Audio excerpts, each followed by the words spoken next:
A great day. My name is Che Brown, the Happy Entrepreneur, and welcome to the Happy Entrepreneur Show, the #1 business development and revenue focused late night show in the country where we are on a mission. And our mission really is to empower. Our mission is to inspire, and our mission is to provide you, that's right, you, the hard-working entrepreneur, with all of the resources that are necessary to execute that big vision you have for the people you were called to serve. And on this episode, we have the one and only Twanda Young, but she has some letters in front of her name, by the way, Brigadier General, I mean, like in front of her name. That's a very important.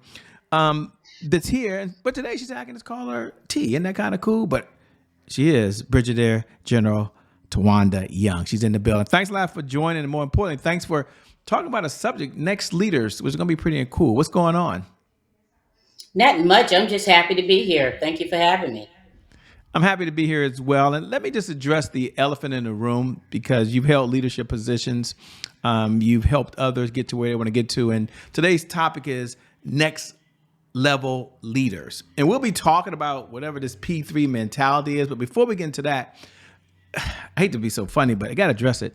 What's your definition of leader these days? Because everybody's a leader. I never talked to anyone that told me they wanted a leader. Like, I've never been in the room and said, hey, any non-leaders in the room?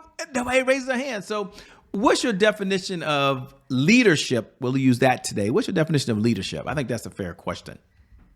It is a fair question. Well, for me, leadership, being a leader, if you will, is being able to influence others for a positive impact, to allow them to be able to reach their development goals, but also help the organization bring its vision to reality. Bring its vision to reality. I like that. And as you were speaking, you talk about bringing a vision to reality. If that's what a leader is, why are folks struggling to get to the next level of leadership? And to be honest, there's different folks watching, to let you know, T, from all over. So I know some of y'all have been Okay. leaders for years. Some of you are getting started. So I'm going to ask her, and I think she'd be okay with this, if she can frame it first. To those people who are experienced, you've been leading a team now for 5 to 7 years. You read all the books, so we get that. You've even taken classes. But you're interested in what T's view of the world is. What does next leadership look like for someone that's been leading a group for the last 5 to 7 years? I don't know, a group of 20 people, I'll just say that right now. What does next leadership look for someone like that, would you say? I think it's a matter of keeping the bottom line up front, the bluff. And in keeping the bottom line up front, that means that I am focused on the vision and mission of the organization.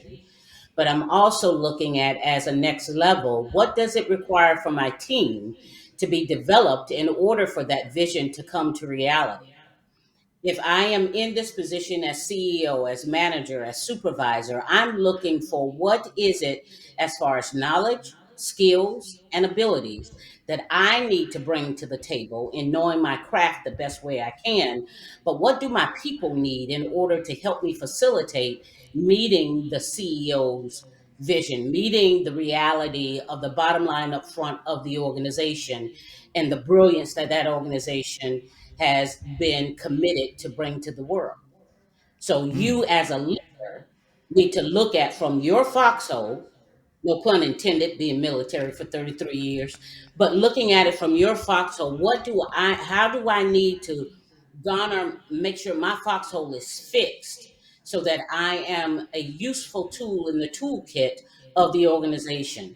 To do that, you got to know your craft, and you got to know it well, but you got to know your people, because you don't get to where you are alone. I didn't get to be a brigadier general where less than 1% make it to that rank, less than 1% make it as a woman, and even lesser percent, 0.7%, make it as a female African American.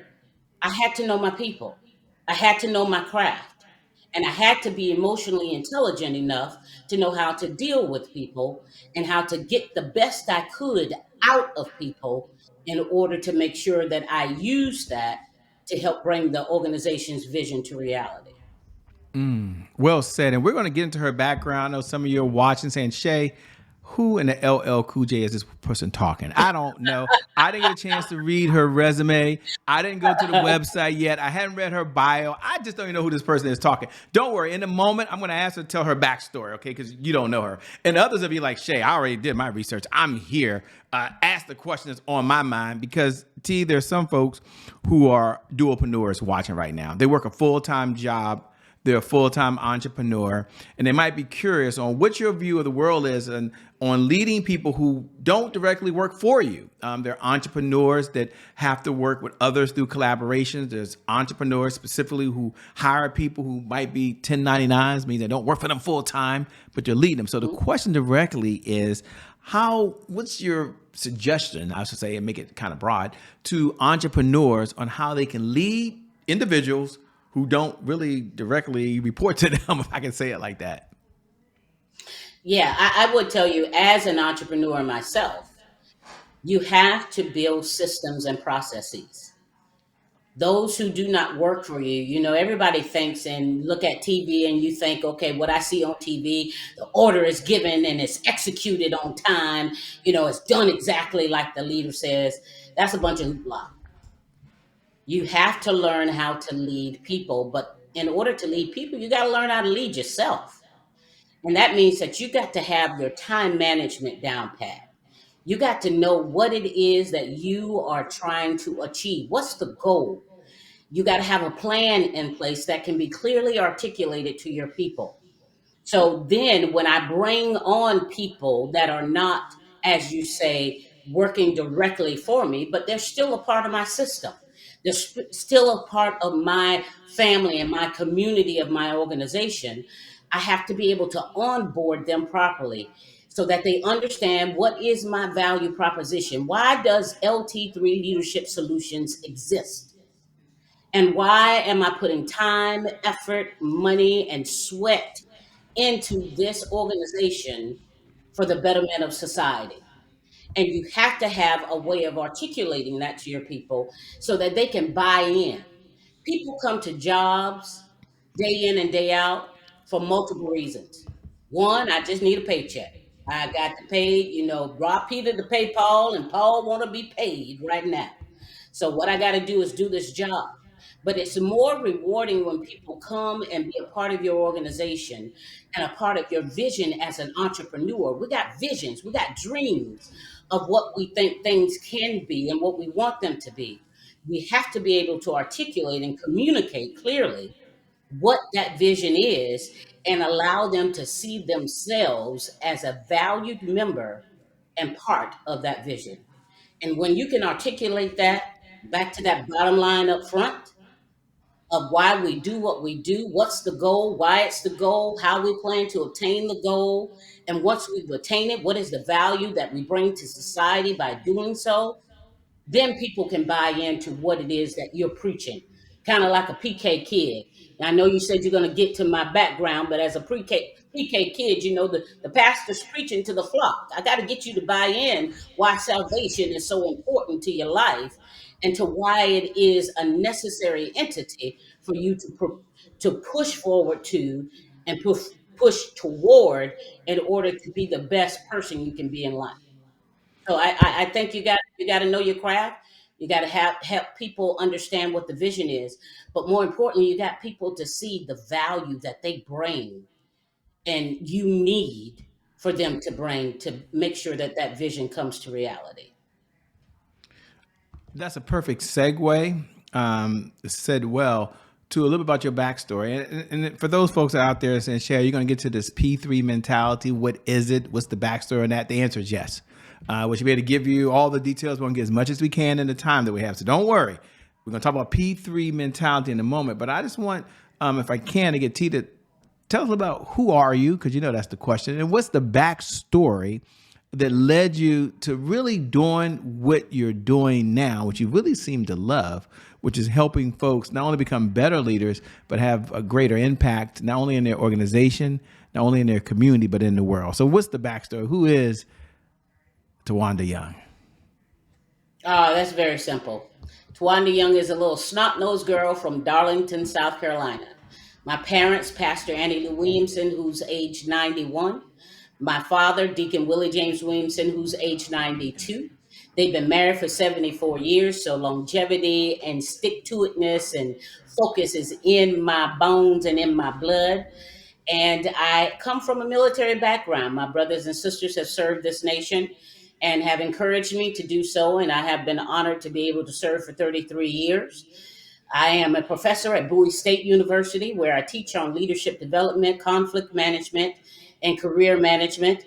And I will tell you, LT3 Leadership Solutions came about by me and my husband sitting down by fireside chat, as we call it, which is really in the garage with a heater, drinking on a little bit of bourbon and smoking some cigars. So, offense to anyone who doesn't do that. But this is who I am, transparently. And that's how the idea came about, by launching LT3 Leadership Solutions, because I still have more time on my hands after retiring 33 years. Knew I had more to offer to be able to help organizations, as I have done in the military, to solve problems. But more importantly, I wanted to be able to do something in life that allowed the old lady with the tennis shoes sitting in the cubicle, who has given her life to that organization, to feel valued, but she deserves to have leaders who know how to lead.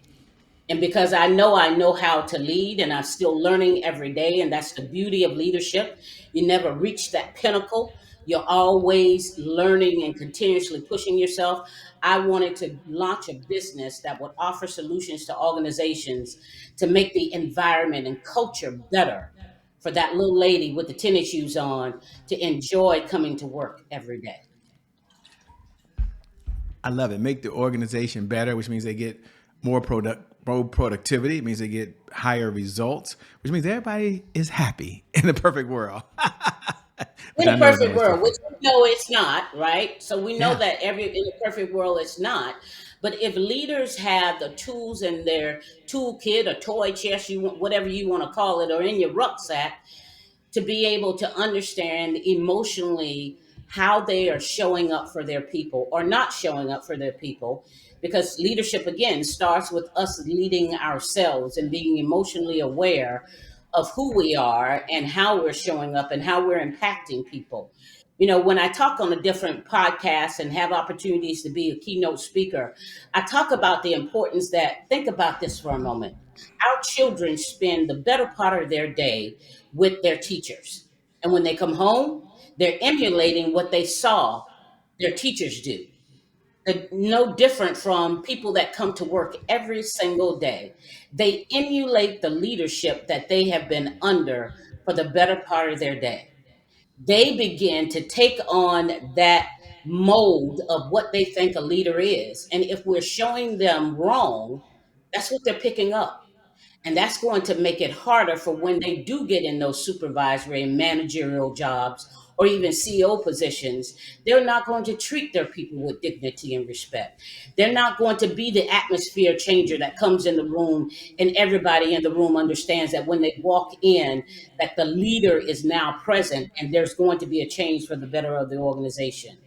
And I have a heart and passion for making sure that that happens, because I've been on the other side where I've had leaders that were inadequate. I had leaders that were belittling. I had leaders that did not believe in my capability and capacity to lead, which then caused me to be disbelieving in my own ability. I don't want to see that happen to anyone else. So the best way I know how to do that is use my knowledge, skills, and abilities of training over thousands of leaders in the military, of teaching and practical, theoretical principles, and implementing actually executed principles that have solid results that can make you a better leader. So that's why I do what I do. I love it. It's my passion. Man, it's gonna be on my tombstone when I die. She was passionate about making better leaders for society. I love it, Brian. I love your passion. We can hear it in your voice. And, it leads to the question that's something that's unique for you. And I think what makes you not only unique, but a little bit different, by the way, is that you have this P3 mentality. And it's important because you talked about having a system.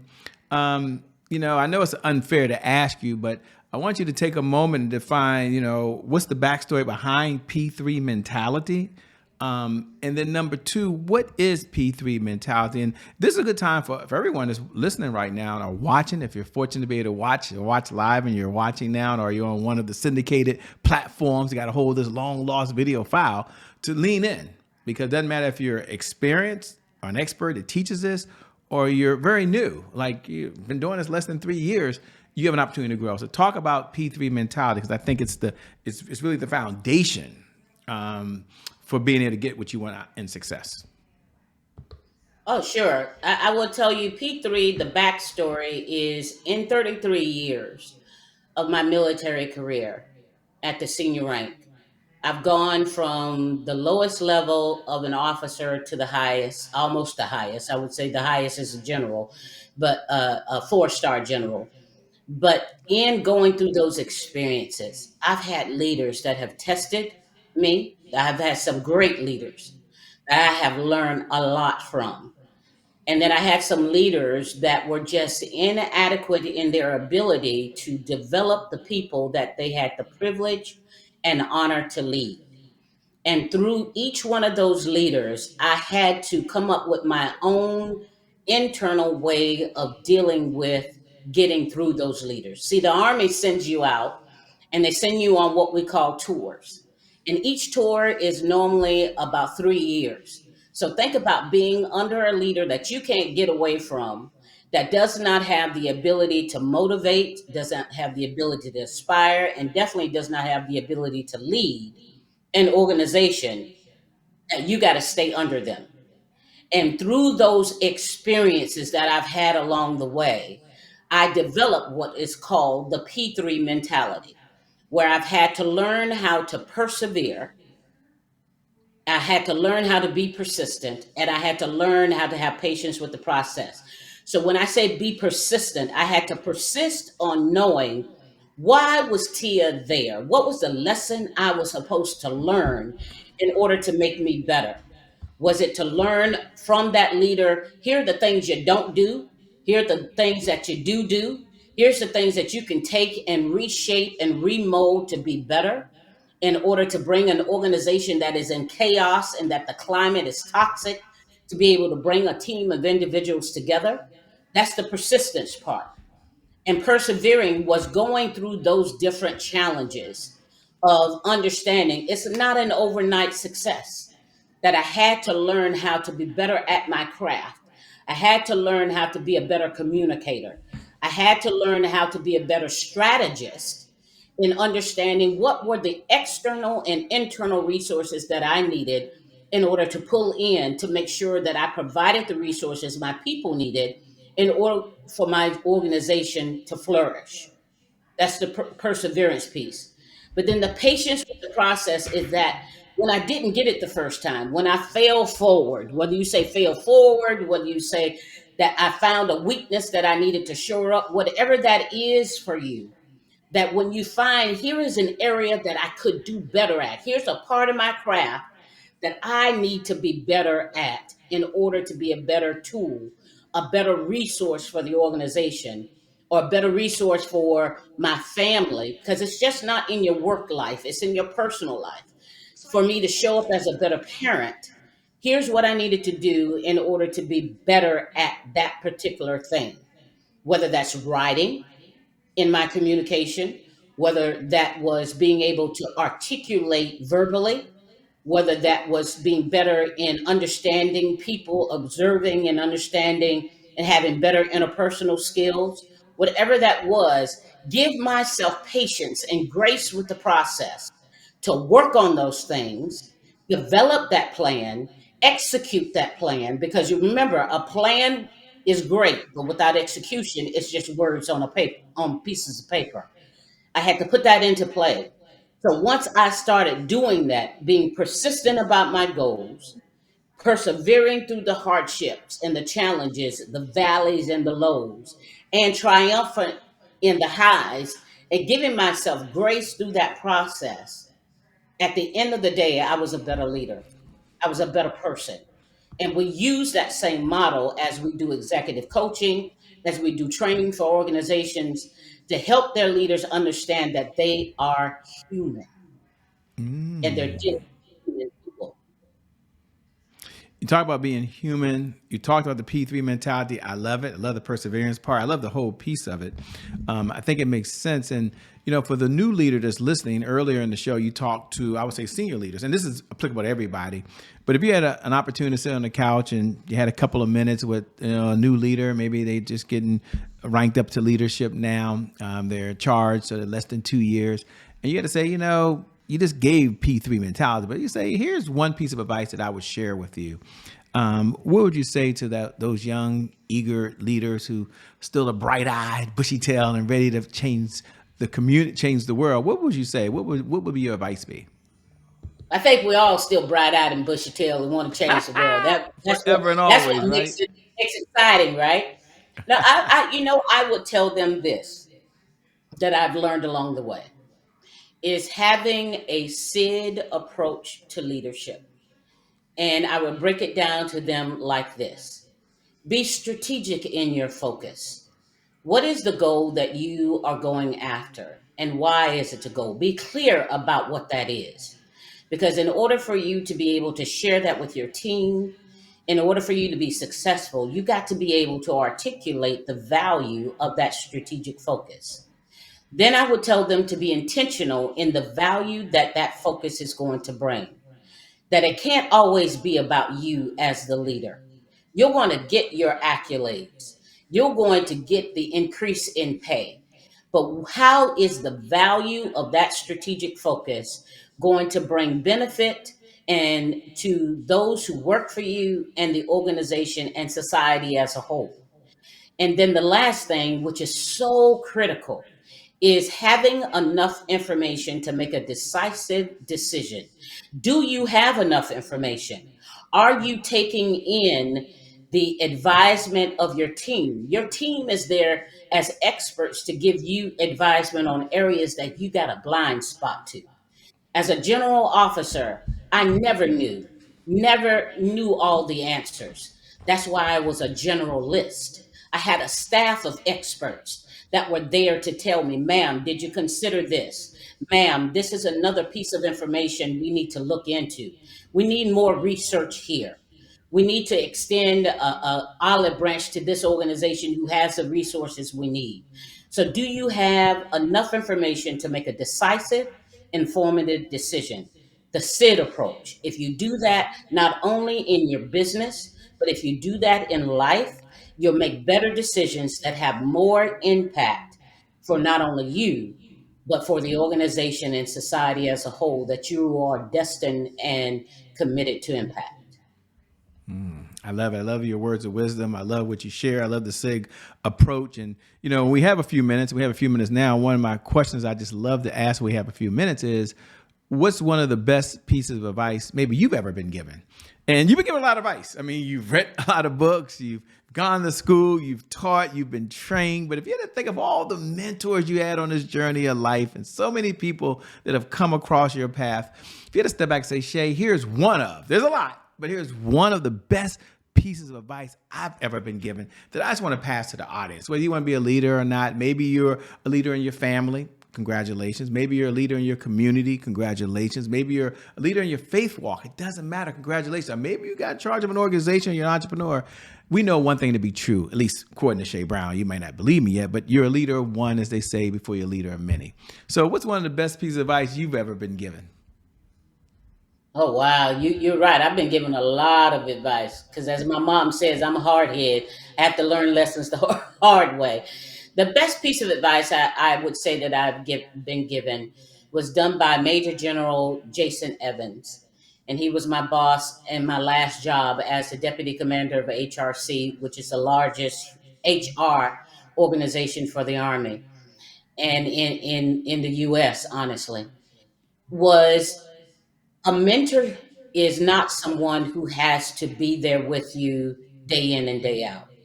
Anyone that walks by you, that guides you and gives you a piece of information that helps you move toward the trajectory of where you're trying to go, that person just mentored you. Be smart enough to take that advisement, chew on it, digest it, and use it to the best of your ability to meet your goal. Well said. Just rapid fire. I'm curious as we come down the home stretch, and we're going to talk about how you can connect with her, type of clients you're looking to work with. We'll get to that in a moment, but I'm curious, what does success look like for you these days? Wow, that's a bombshell. I didn't know that one was coming, Shay. I'm just curious. We're all nosy, and me and a couple Yeah, million people watching I right know, now. right? I know. Success for me, honestly, is being able to share information that is going to help someone be successful in being positive and making an impact for the betterment of society. If I can help an organization, help a leader understand the potential that they bring to society and understand that they have value, that's success for me, because then I've done what I think I have been destined and put on this earth to do, is to be an encourager, to be a truth teller when necessary, to have you look in that mirror at yourself, to Hmm. see that you have self-worth and value, Hmm. and to see those areas and gaps emotionally that you need to fix in order to be better at being you, being real, being reliable, being encouraging, being approachable, and being loyal to what it is that you should be doing in life. That to me is success. I count that as a win.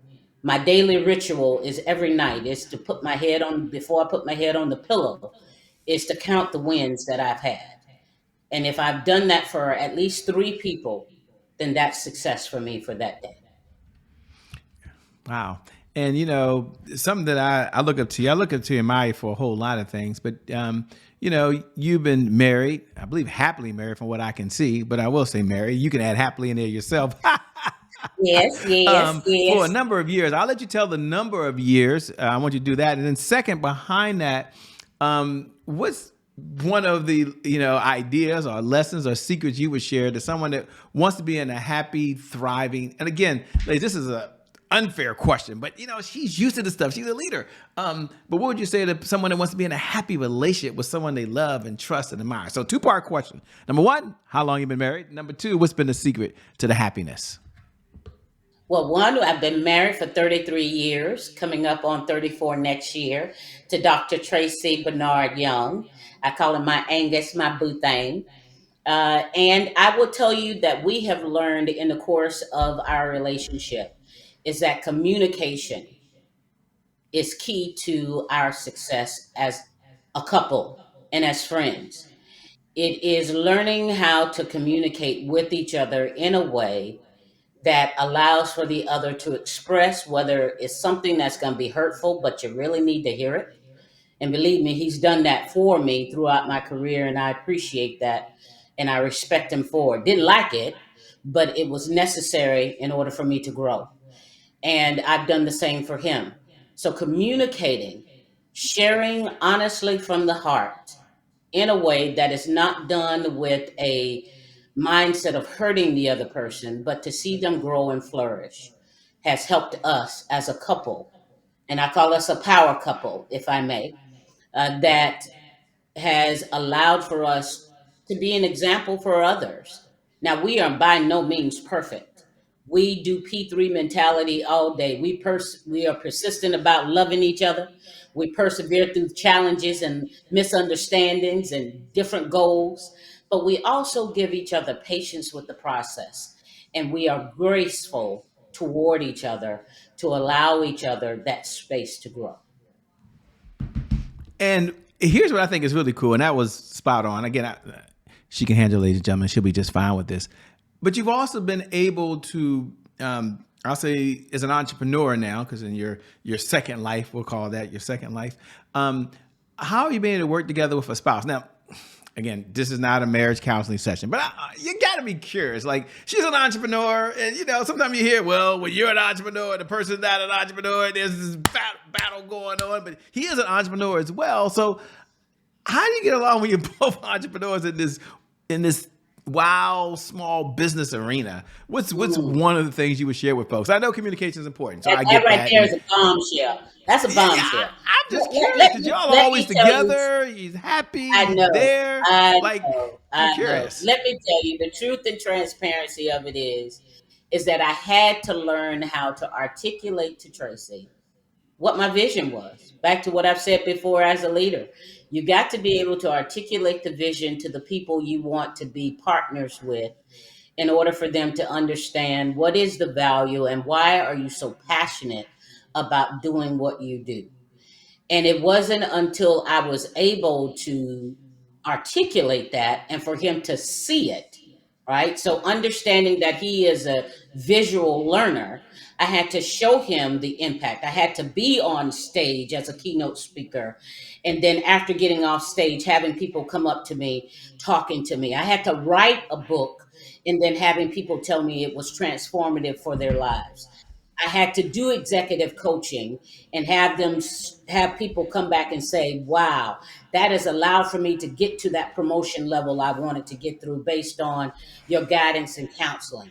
And once we got through that, honestly, he will tell you he was on board. But before then, it was to him a pie in the sky. Why are you doing this? You're retired. You're not depending on this to do stuff. You're supposed to be chilling and enjoying life. But once he locked into the vision and saw the passion and my focus on that, I'm going to do this because it is a part of me, it's a part of my breathing. He has been with me, as you've seen. He's with me at every event Yeah. that I am. He's behind the camera. You don't rarely see him, but it is without him, just like I made Brigadier General. Without Tracy Bernard Young being in my life and being the person that was holding me up when everybody else thought that I was good and showing that good face, he was back there saying, the encourager, saying, "You can do this. You got it. You have the ability. You have the knowledge. You have the experience. You have the right to move into this position." It's because of him, is because I can do what I do today, that I can sit here in confidence, in clarity of what I do, and knowing that it provides transformative mindset changes that changes organizations and changes people's lives for the betterment of them and the people they get the honor and privilege to lead. I love it. As we come down the home stretch, you've not only demonstrated what it takes to move to the next level of leadership, but to go up, whether it's on a personal side or a business side, which I really love most about you. I admire what you do. Certainly, I admire how you can bring in the humor, still be yourself, but get the point across. You do that so brilliantly. There are a number of folks that are watching might be curious. Number one, what type of clients are you looking to work with these days, if any?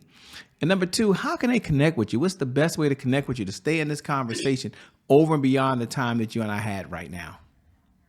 Oh, great. I'm looking for a leader and organizations that want to grow, that are willing to look at their blind spots, address them, and move forward in providing the brilliance that they've been committed and dedicated to bring into society.